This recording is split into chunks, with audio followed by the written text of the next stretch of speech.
আপনাকে আটকে দিল পুলিশ, পুলিশ আপনার গাড়ির সামনে বসে গেল, কি অবস্থা?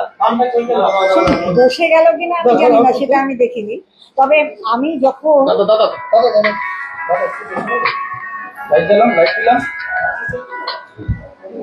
হ্যাঁ বলুন দাদা,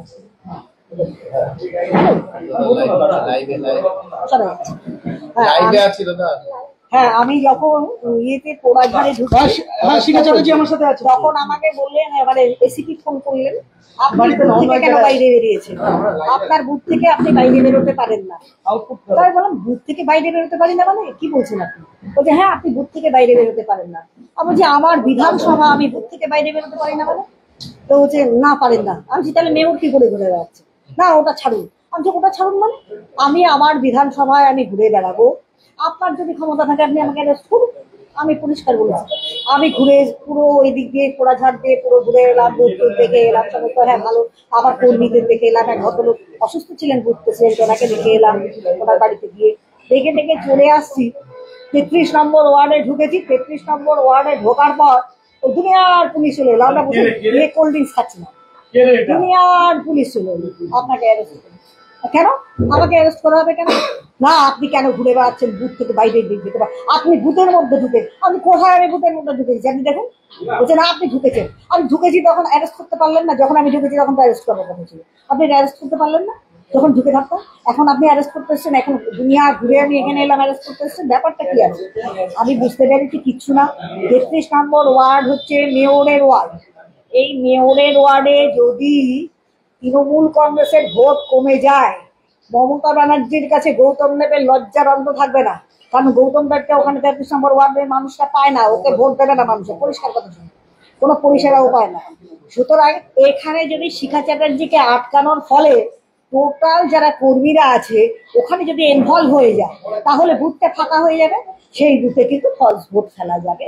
এইটাই হচ্ছে আসল কথা। সেদিন একটা প্রশ্ন উঠছে যে আপনার কার্যত আপনার গাড়ি পুলিশের ওপর দিয়ে চলে এলো, মানে এরকম অভিযোগ তুলছে পুলিশের তরফ থেকে, বলা হচ্ছে যে কার্যত পিছে বেরিয়ে যাওয়ার মতো। এটা আবার হয় নাকি? এটা আবার হয় নাকি? পুলিশ যদি এই সমস্ত ইয়ে করে, কত হাজার রকম কথা বলে পুলিশে। তো পুলিশ নিশ্চয়ই তাহলে রাস্তায় শুয়েছিল না, ঘুমাচ্ছিল নাকি জানি না। তো আমি তো সেরকম কাউকে দেখিনি। আমি তো কুকুর বিড়ালকেও চাপা দিই না, পুলিশ তো দূরের কথা। তা তো আমি কিন্তু খেয়াল করি, পুলিশ রাস্তাতে না আমাকে আটকাচ্ছিল, আমাকে ধরে এমন ভাবে টেনেছে, মানে মহিলা পুলিশ শুধু না, ছেলে পুলিশরা শুদ্ধ এমন ভাবে টেনেছে আমার যথেষ্ট, আমার এটা সিংহভানের ব্যাপার হয়ে গেছে। এই পশ্চিমবঙ্গের পুলিশ জঘন্য পুলিশ, মমতার ওই উর্দি পড়া পুলিশ, লজ্জা থাকা উচিত। আরেকবার জিজ্ঞাসা করবো যে এরকম একটা পরিস্থিতির সূত্রপাতটা কোথায় হলো? সূত্রপাতটা কিচ্ছু না, মেয়রের ওখানে যাওয়ার সময় হলো। তার আগেই আপনি কোথায় যাচ্ছিলেন? আমি পোড়াঝাড়ে যাচ্ছিলাম আমার বুথগুলো দেখে। আমার বুথ প্রেসিডেন্ট আছে একজন, শরীরটা খুব একটা ভালো নেই, উনি বাড়িতে বসে আছেন, ওনাকে আমি গিয়েছিলাম বুথের খবরও নেওয়া, এটা আমার কর্তব্য। আমি খবর টবর নিয়ে ওখান থেকে ফিরছি, আমাকে এসিপি ফোন করছেন, ম্যাডাম আপনি আপনার বুথ ছেড়ে বেরোতে পারবেন না, আপনি এক্ষুনি বুথে চলে যান আপনার বুথে। কেন? বলে না আপনি বেরোতে পারবেন না। আমি কেন বেরোতে পারবো না? আমার বিধানসভা এলাকায় বেরোবো না, আপনি পারেন না। আমি যে আমি বেরোবো, আপনি যা করতে পারবেন। এই হচ্ছে সূত্রপাত, আদার্স কিচ্ছু না। আর কোনো 33 নম্বর ওয়ার্ডে এলাম, 33 নম্বর ওয়ার্ডে এলাম, হঠাৎ দেখি পুলিশ একদম বিশাল পুলিশ বাহিনী নিয়ে হাজির, আমাকে গ্রেফতার করতে। এই তো অবস্থা। এবার পুলিশ আপনাকে কি বললো যে আপনাকে গ্রেফতার করা হয়েছে? গ্রেফতার করতে হবে, আপনাকে গ্রেফতার করে নিয়ে যাবো আমরা। কেন নিয়ে যাবে আমাকে? আমি বললাম অ্যারেস্ট ওয়ারেন্ট ছাড়া তো আপনি আমাকে গ্রেফতার করতে পারেন না। আর আপনাদের তো আমাকে গ্রেফতার করার অধিকার নেই, আপনারা তো করতে পারেন না। পুলিশ যদি গ্রেফতার করতে আসে আবারও কি হবে? শুধু আমি ওয়ারেন্ট চাইবো, অ্যারেস্ট ওয়ারেন্টটা কোথায়? অ্যারেস্ট ওয়ারেন্ট ছাড়া তো গ্রেফতার হয় না। আর কি বেসিসে আমাকে গ্রেফতার করবে? কি বেসিসে গ্রেফতার করবে আপনি আমাকে বলুন? আমি কোন অন্যায়টা করেছি? আমার বিধানসভায় আমি ঘুরবো না? এটা কি মমতা ব্যানার্জির বাবার সম্পত্তি নাকি? কি ভেবেছে? বিধানসভাটা মানুষ আমাকে জিতিয়েছে তাদের সুখে দুঃখে থাকার জন্য। আজকে ভোট হচ্ছে, সেখানে কোন মানুষ অসুস্থ হলো, কে কেমন অবস্থায় আছে, আমার কর্মীরা কেমন অবস্থায় আছে, দেখার ডিউটি না আমার? আমি সেখানে গেছি, খুব অন্যায় করেছি না? এবার কি করবে? এবার কি করবে? এবার কি করবে? 100 বার উদ্দেশ্য প্রণোদিত হবে আমাকে আটকে রাখার একটা ব্যবস্থা। এবার কি করবেন? কি করবো? আমি আমার মতো ঘুরে বেরোবো, আমি আমার মতো ঘুরে বেরোবো। আমি তো কোনো অন্যায় করিনি, মমতা ব্যানার্জির কথাই তো অন্যায় না? মমতা ব্যানার্জি যেখানে যাচ্ছেন দাঙ্গা ফাঙ্গা, বিজেপিকে মারো, বিজেপিকে ধরো করছেন, পরে পুলিশ লেলিয়ে দিচ্ছেন, চিরকালই তো একই কাজ হচ্ছে। নতুন পুলিশ আপনাকে ধাওয়া করেছিল দেখলাম, হ্যাঁ, তারপর কি হলো? চলে এলাম, আমি চলে এলাম।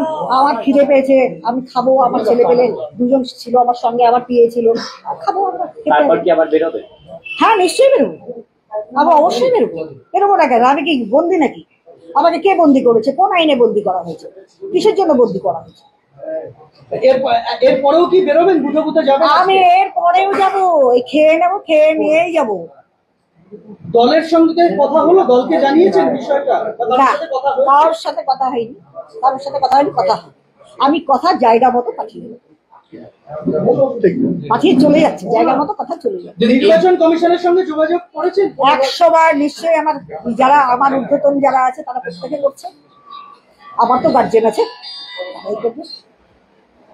আজকে আপনি বুথে বুথে যাচ্ছিলেন ডাবগ্রাম ফুলবাড়ি বিভিন্ন জায়গাতে, কি মনে হয় যে সেই কারণেই আপনার এই সক্রিয়তা? আমি সক্রিয় বলে এই জন্য প্রত্যেকবারই এরকম করে, এরকম ঝামেলা করে। আমি কেন যাই এটাই হচ্ছে চোখ, প্রত্যেকটা বুথে কেন যাই? তারা নিজেরা যেতে পারেন না, অপারক। আমি সব জায়গায় যাই, এটা যাওয়া যাবে। বিভিন্ন জায়গায় তৃণমূলের যারা নেতা নেত্রীরা রয়েছে দলবল নিয়ে ঘুরে বেড়াচ্ছে ভোগাবালির বুথ সব বিভিন্ন এলাকায়, তাদের পুলিশ আটকাচ্ছে না, আপনাকে আটকাচ্ছে, আপনি বিধায়ক তারপরও। হ্যাঁ, ক্ষমতা পুলিশ মানে পশ্চিমবঙ্গে যারা পুলিশ তারা কিন্তু পুলিশ নয়, তারা হচ্ছে এক ধরনের তৃণমূলের ক্যাডার, উর্দি পড়া ক্যাডার, আর কিছু না। তো ওরা আটকাবে না তো কারা আটকাবে? ওরাই তো আটকাবে। আপনি অভিযোগ করলেন যে আপনার শ্লীলতাহানি করা 100 বার এমন ভাবে টানাটানি করেছে, ছেলে পুলিশরা ভাবা যায় না, এটা নিয়ে ভাবা যায় না। এটা নিয়ে আমি অবশ্যই অভিযোগ করব। কোথায় অভিযোগ করবেন? কমিশনকে জানিয়েছেন এখন? হ্যাঁ, হ্যালো, হ্যাঁ চন্দ্র, বলো। আরে ঠিক নেই, কি অসভ্যর মতো পুলিশ আমাকে যা করেছে না, আজকে যাচ্ছে তাই করেছে। তারপরে আমি পুলিশে ওখানে কোন রকম ভাবে গাড়ি নিয়ে পালিয়ে এসে নিজের পার্টি অফিসে আছি, এখানে আছি, গ্রেপ্তার করতে আসবে। আসো। सिलीगुड़ी के सालबाड़ी में घर हो अपना, क्या आपका भी है ये सपना? अंबरधुरा सालबाड़ी स्थित गोकुल धाम में आपको मिलेगा अति आधुनिक फैसिलिटीज के साथ 2 से 3 BHK फ्लैट। यहाँ आपको मिलेगा थीम्ड लैंडस्केप से लेकर open amphi theatre, kids play area, senior citizen area, walking lawn, rooftop sitting area और भी सुविधाओं से लेकर शानदार अपार्टमेंट तक। पंचनई गोकुल धाम शहर के सभी हिस्सों, स्कूल, कॉलेज, अस्पताल, railway station, airport, shopping mall जैसी जरूरी स्थानों तक आसान पहुंच। कॉल करें 9755420000 पर और बुक करें अपना 2 या 3 BHK अपार्टमेंट। लग्जरी की सर्वोत्तम ठिकाना गोकुल धाम में है। If life is an art, then Dwarika Prime is a canvas. Wake up to the breathtaking view of lush green hills every morning. Experience state-of-the-art living with an open gymnasium and a yoga deck on the terrace. Conveniently located near the bustling business hub on Savok Road. Ready to move in, budgeted flat. The baby pool, landscape garden, rooftop gazebos, children's play area, temple, community hall, and terrace garden. Spacious bedrooms for your comfort and relaxation. Dwarika Prime. Call 9733399970.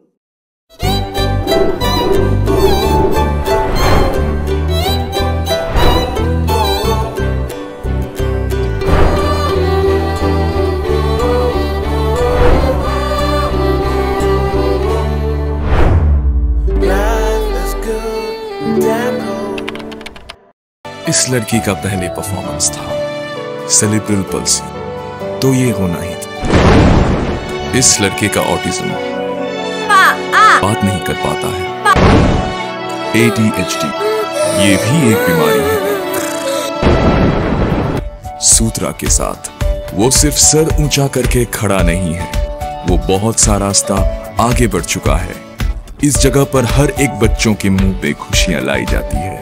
वो करता है और कर सकता है, तभी तो वो बच्चे आज अपने पैरों पे खड़े हैं, बात कर रहे हैं और बाकी बच्चों की तरह नॉर्मल लाइफ जी रहे हैं।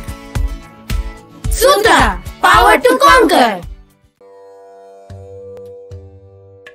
गुरुजी, मैं करोड़पति कब बनूंगा? बताता हूँ, पहले 500 दो। लो, इनको क्यों 500 दे, जब आप सिर्फ 6 रुपये में करोड़पति बन सकते हैं। कैसे? डियर लॉटरी से। Dear lottery? मैं भी खरीदूंगा। जी हाँ, Nagaland state dear government lottery आपको करोड़पति बना सकती है। ये टिकट आपके सपनों को साकार कर सकती है, और वो भी सिर्फ 6 रुपये में। Nagaland state dear government lottery, घर घर डियर, डियर ही डियर। Dear lottery.